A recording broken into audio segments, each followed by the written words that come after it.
Hello dear students, I hope आप सब लोग बहुत अच्छे होंगे। आज का ये वीडियो है अबाउट ब्रायोफाइट। और ब्रायोफाइट को हम क्या बोलते हैं? Amphibian of plant kingdom. यहाँ पर मैंने दो एग्जांपल लिए हैं, लिवरवॉर्ट और मॉस। आपको पता होना चाहिए कि ब्रायोफाइट के दो एग्जांपल हैं, लिवरवॉर्ट एंड मॉस। लिवरवॉर्ट और मॉस दोनों के अंदर बस एक ज़रा सा डिफरेंस होता है, और ये ज़रा सा डिफरेंस ही बच्चों को बहुत कन्फ्यूजन में डाल देता है। So let's start with the video. सबसे पहले यहाँ पर हम देख लेते हैं कि एक मेल प्लांट होता है एंड देन एक फीमेल प्लांट होता है। जो मेल प्लांट होता है उसके पास एंथ्रीडियम होता है जो एंथ्रोजॉइड्स प्रोड्यूस करता है, एंड जो फीमेल स्ट्रक्चर होता है उसे हम आर्केगोनियम बोलते हैं, जिसका काम है कि वो एग प्रोड्यूस करे। ठीक है। And sometimes these both structure are present on the same plant and sometimes on the different plant. I hope this is very much clear to you. Now let's start with their life cycle. What happen is जो main आपकी जो plant body है बच्चे, वो गैमीटोफिटिक होती है, means वो gamete produce करेगी। ठीक है। जैसे ही वो गैमेट प्रोड्यूस करेगी, यानी कि एंथ्रोजॉइड और एग जैसे ही मिलेंगे, जैसे ही उनका फ्यूजन होगा, तो फ्यूजन होने के बाद आप सोचोगे कि जाइगोट बनेगा, क्योंकि आप हमेशा से यही पढ़ते आए हो कि गैमेट्स ने फ्यूज़ किया और जाइगोट फॉर्म कर लिया।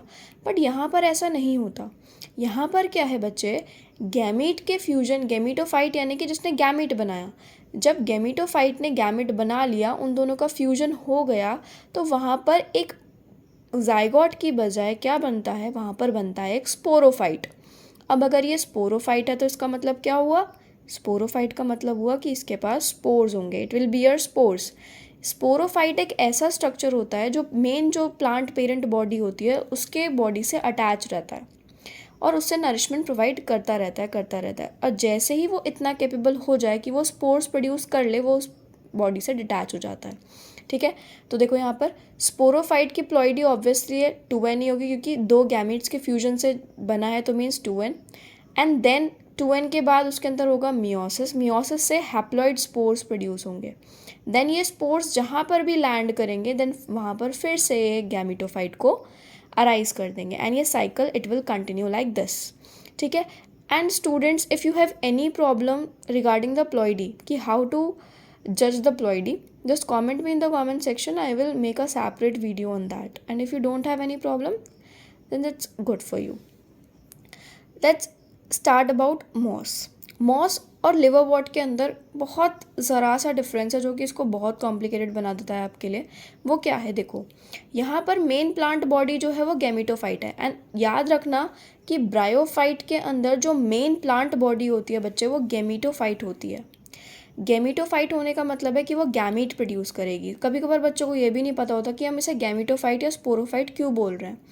बेटा, मैं इसे गैमेटोफाइट इसलिए बोल रही हूँ क्योंकि ये गैमीट प्रोड्यूस करेगी, और इसको मैं स्पोरोफाइट इसलिए बोल रही हूँ क्योंकि ये स्पोर प्रोड्यूस करेगा। ठीक है।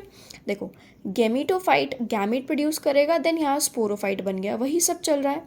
बस यहाँ पर डिफरेंस क्या आ जाता है, यहाँ पे जो ये स्पोरोफाइट है, ये जो स्पोर बनाता है, वो स्पोर डायरेक्टली गैमेटोफाइट नहीं बनाने वाला, जैसे यहाँ पर हो रहा था।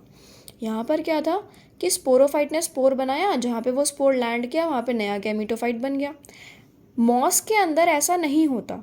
मॉस के अंदर क्या देखा जाता है कि बीच में दो स्टेजेस भी आती हैं, बीच में दो स्टेज आती हैं। पहली स्टेज का नाम है प्रोटीनिमा स्टेज, सेकंड स्टेज का नाम है लीफी स्टेज। यहाँ पर प्रोटीनिमा स्टेज और लीफी स्टेज क्यों आई है बच्चे? क्योंकि यहाँ पर जो स्पोरोफाइट है, जो उसने स्पोर प्रोड्यूस किया है, वो डायरेक्टली गैमेटोफाइट नहीं बनाने वाला। ठीक है। यहाँ पर देखो, प्रोटीनिमा स्टेज और लीफी स्टेज। सबसे पहले जो प्रोटीनिमा स्टेज होती है वो अराइज होती है सबसे पहले, देन उसके बाद एक स्टेज आती है जिसे हम बोलते हैं सेकेंडरी प्रोटीनिमा। उस सेकेंडरी प्रोटीनिमा से लीफी स्टेज आती है। सेकेंडरी प्रोटीनिमा क्यों? क्योंकि वो प्रोटीनिमा की ही एक, आप बोल सकते हो कि प्रोटीनिमा थोड़ा सा बड़ा हुआ तो उसको हमने बोल दिया सेकेंडरी प्रोटीनिमा। ठीक है। यहाँ पर लीफी स्टेज कब बोली जाती है? जब properly leaf like structure develop होने स्टार्ट हो जाते हैं। इनिशियली कुछ सेकेंडरी प्रोटीनिमा देखने में कुछ ऐसा होता है जिसके ऊपर लेटरल बर्ड्स ऐसे लगी होती हैं। लेटरल का क्या मतलब होता है कि साइड्स में लगी हुई हैं छोटी छोटी बर्ड्स, और यही छोटी छोटी बर्ड्स आगे चल के जब डेवलप हो जाएगा ना प्लांट, जो पेरेंट प्लांट है वो जब डेवलप हो जाएगा तो क्या होगा, वो लीफ लाइक स्ट्रक्चर्स में डेवलप हो जाएगा, इसलिए उसको बोला जाता है लीफी स्टेज। तो ये प्रोटीनिमा स्टेज होती है। देन सेकेंडरी प्रोटीनिमा स्टेज आती है, देन लीफी स्टेज आती है। एंड मेन तो बस यही दोनों हैं, protonema stage and leafy stage. Then ये गैमेटोफाइट बनेगा, ठीक है। डायरेक्ट स्पोरोफाइट जो स्पोर प्रोड्यूस करेगा उससे गैमेटोफाइट्स मॉस नहीं बना सकता। यही एक डिफरेंस है लिवरवॉर्ट में और मॉस में, ठीक है। और मॉस के जो स्पोर्स होते हैं वो एक स्पेशलाइज स्ट्रक्चर होता है, जिसे हम बोलते हैं कैप्सूल, उसके अंदर होते हैं, ठीक है। और एक बात और, यहाँ पर क्वेश्चन ये भी आता है आपसे, लीफी स्टेज और प्रोटीनिमा स्टेज की प्लॉइडी पूछी जाती है कि what is the ploidy of leafy stage and प्रोटीनिमा stage. बच्चे देखो, मैंने अभी आपको बताया कि जो स्पोरोफाइट है, स्पोरोफाइट जो स्पोर्स प्रोड्यूस कर रहा है, तो ऑब्वियस सी बात है स्पोर्स मियोसिस से कर रहा होगा। अब जब मियोसिस हुआ है तो प्लॉइडी 2n तो बिल्कुल भी नहीं हो सकती, क्योंकि मियोसिस हुआ है। तो आपने क्या दिमाग लगाना है कि मियोसिस में कभी भी प्लॉइडी 2n नहीं हो सकती, एंड इन स्ट्रक्चर्स को आगे चल के गैमेटोफाइट बनाना है, ठीक है। और गैमेटोफाइट बनाना है तो गैमेटोफाइट की प्लॉइडी तो n होती है, तो इसी वजह से प्रोटीनिमा स्टेज और लीफी स्टेज दोनों की ही ploidy it will be n, not 2n। ऐसे क्वेश्चन एग्जाम में बहुत आते हैं। आई होप आप लोगों के डाउट्स क्लियर हुए होंगे, and if you still have any doubt just comment me in the comment section, I will clear it to you. I hope you like this video. Students, please like, share and subscribe this video with your friends. Goodbye.